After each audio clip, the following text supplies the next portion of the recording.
Hi, I'm Greg. In this video, I'll show you how to install EndeavourOS Ganymede Linux on an Intel Mac from the 2010s. Today, I'm installing it on a 2018 Mac Mini, because it's easy to record HDMI out from that computer, but Endeavour really shines on laptops. I also run it on a couple of 2015 MacBooks, a 13-inch Pro and an 11-inch Air. I'll be installing Endeavour as the only operating system on this machine. I may follow up with a video on dual booting with macOS, but I wanted to go simplest first. Before we start, one caveat with installing Linux on Macs is that their built-in Wi-Fi adapters often don't work right out of the box. If you're going to start installing Linux distros, especially if you have multiple computers, I'd definitely get a cheap plug-and-play USB Wi-Fi adapter, or Ethernet if you prefer. It makes life easier, at least until you can get the native Wi-Fi working post-install. I may need to make a video on that process too. I use a Panda Wireless Ultra Wi-Fi 2.4 GHz adapter. I bought it because it's pretty much guaranteed to work with any Mac and any flavor of Linux. It's not the fastest, but it's never failed me. In fact, it's the only Wi-Fi adapter I have that worked properly with the latest Endeavour installer. It's usually about $20 at Amazon. I'll put details in the description with an Amazon affiliate link, so I may get a commission on any sales. Let's start by downloading and preparing everything we'll need. I'll assume you've got macOS running on the computer you want to use. If not, you'll need a computer where you can get EndeavourOS and flash it to a USB drive, following the steps I'll be showing you. Okay, I plugged in a USB drive, which I'm going to format as exFAT in disk utility, just to start from scratch and make sure the system can recognize it. In your web browser, now go to EndeavourOS.com, that's Endeavour with a U. Scroll down the page to find a download from your region. I went to North America, downloaded the ISO, which is the disk image, and also the SHA-512 file, which we use to verify we've got a valid copy. If you don't already have a program for flashing ISOs to USB drives, we'll download an app to do it for us. I'll use Balena Etcher.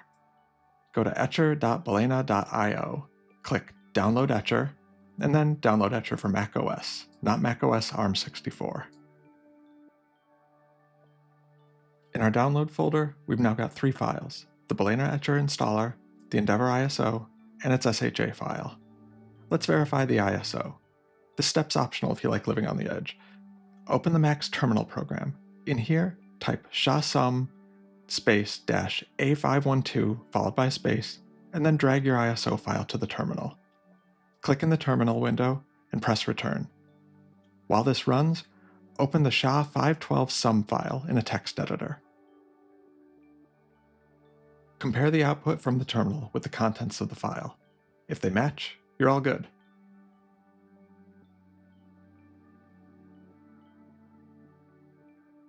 Now we'll start Etcher. Here, I open the DMG file and drag the app to Applications.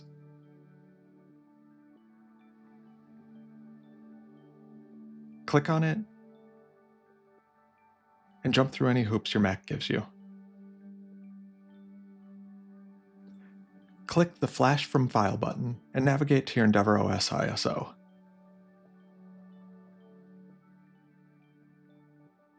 Click Select Target and choose your USB drive.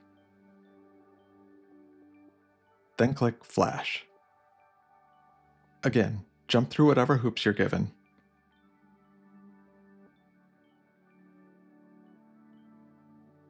Now wait a few minutes for the file to write.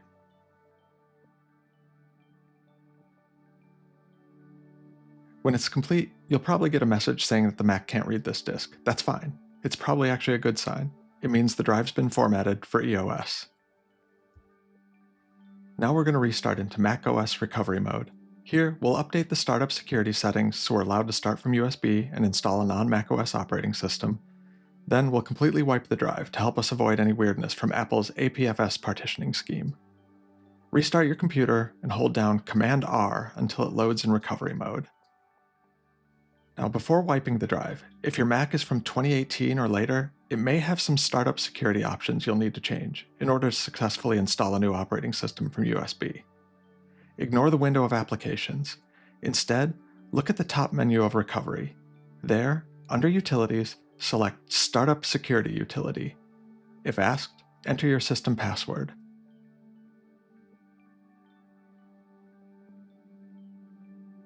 In the new window that appears, under Secure Boot, choose No Security, the bottom option, and then under Allowed Boot Media, choose Allow Booting from External or Removable Media. again the bottom option. Then, quit Startup Security utility. Now, start Disk Utility from the list of application options.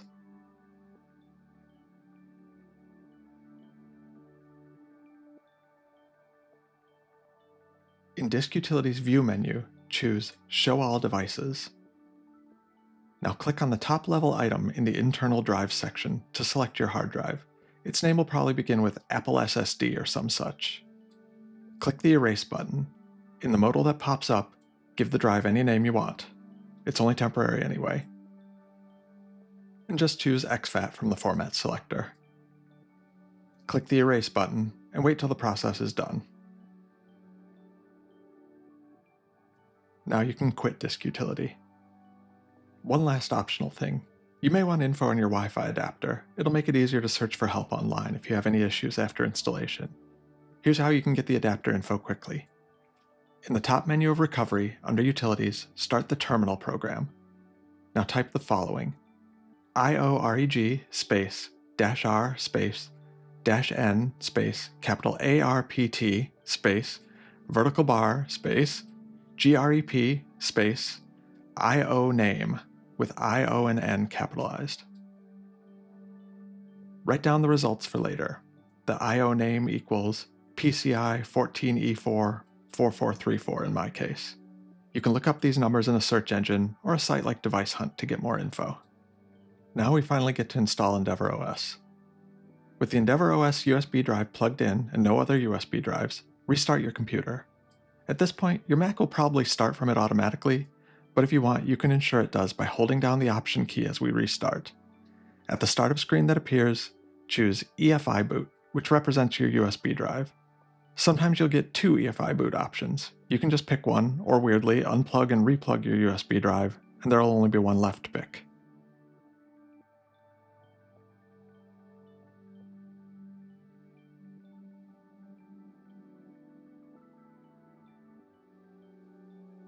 Once Endeavour starts, unless you're already hooked up to Ethernet, you're likely to get a pop-up saying you have no internet connection. If you're on Ethernet and don't see this message, you can scrub past this section of the video right to the install. If you don't have internet, you can do an offline install, but that limits your options, so we're not doing it here. Here's where we'll find out if your built-in Wi-Fi adapter is compatible out of the box. Press the exit button to exit the installer for now.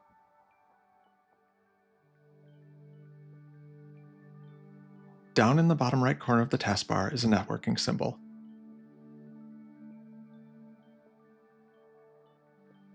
If you see any Wi-Fi networks, you may be lucky enough to have an adapter that's compatible with no setup. Try connecting to your network. If you don't see any Wi-Fi networks, or if you see your network but you keep getting password prompts or other failures when you try to connect, your adapter probably doesn't work. This Mac Mini doesn't show any networks. My MacBook Pro shows networks but doesn't connect, and my MacBook Air works fine, so it's a crapshoot. If you have a USB Ethernet connector, you can now plug it in to connect. Or, as I mentioned earlier, you can use a USB Wi-Fi adapter. I'll plug in my Panda Wireless Ultra adapter. Once your adapter is plugged in, click the network symbol again and connect to your network.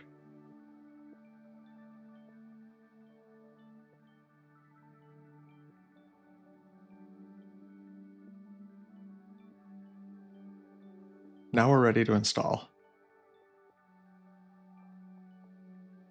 On the left side of the taskbar, click the install icon. It's the icon with a downward-facing arrow pointing at what I assume is a little computer. These icons are hard to decipher. After several seconds, a new pop-up will appear. Click on the first button here, Start the Installer.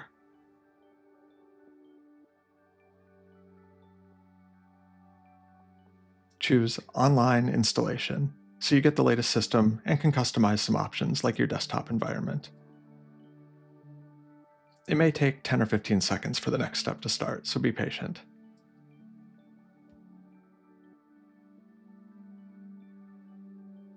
The first step in the new window that appears is where you can choose your preferred language. I've got American English. Click Next. Then you can pick your region and zone. The installer's already got mine correct, so I click Next again. And now you can choose your keyboard model. I'll choose Apple. and then go down and select the US keyboard.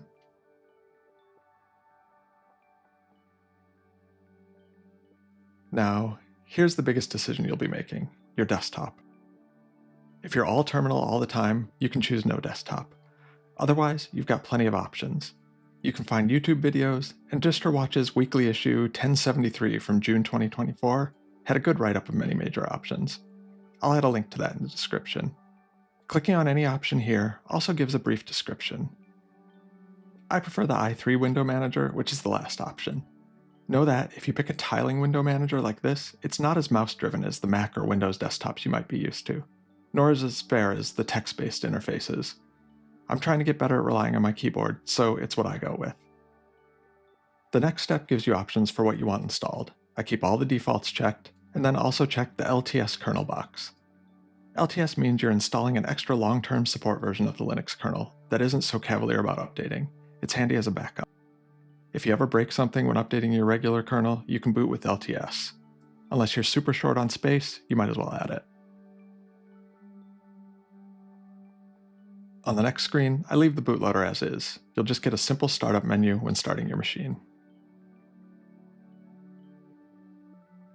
Now we partition the disk. This step's more complicated for dual booting Endeavour and macOS, but for our purposes here, it's pretty straightforward. Choose the Erase Disk Radio button. In the select menus that appear, I'd choose either Swap with or without Hibernate, depending on if you want your system to have Hibernate options. As opposed to sleep, hibernating is saving your current state to swap space and then shutting down the system. I don't use it, but I see the appeal. Swap space lets you extend your virtual memory to hard disk when needed. Like with the added LTS kernel, I enable it as insurance since hard drive space isn't at a premium for me.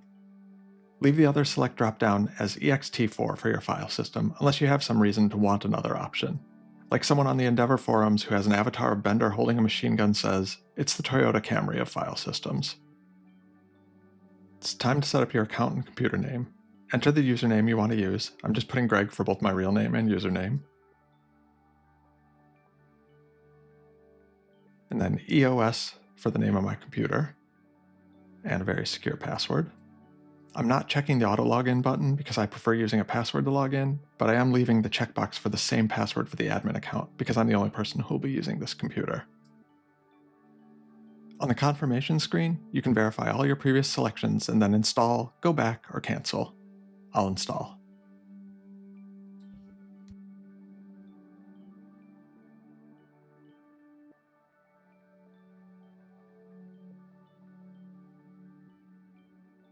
Wait out the process, and then restart your machine without the installer USB plugged in.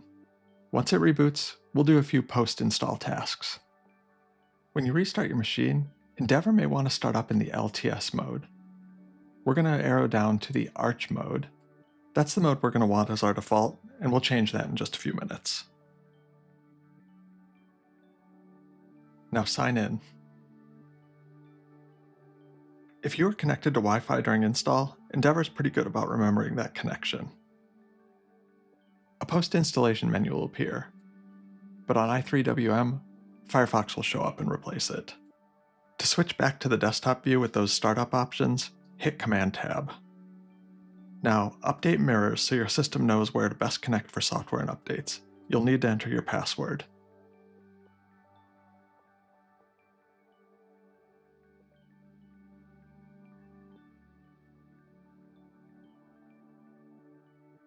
You'll want to update for both Arch and Endeavour.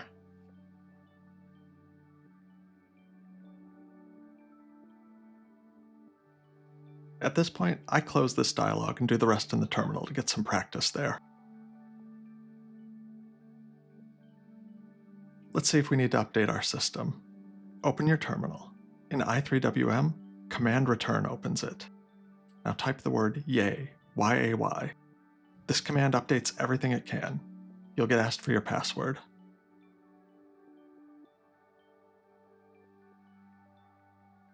Now let's install a program. FastFetch. You haven't really installed Linux until you've made a fetch program happen.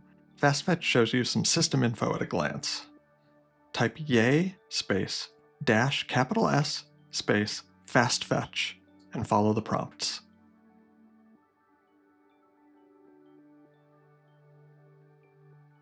Once it's done, just type fast fetch to run it.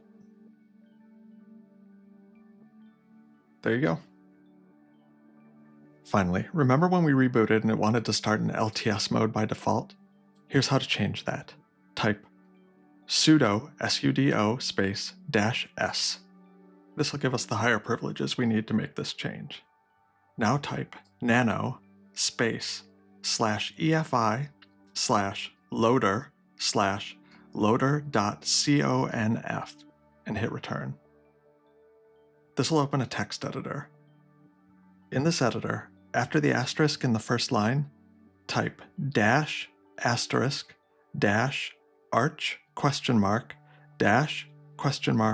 $?.conf.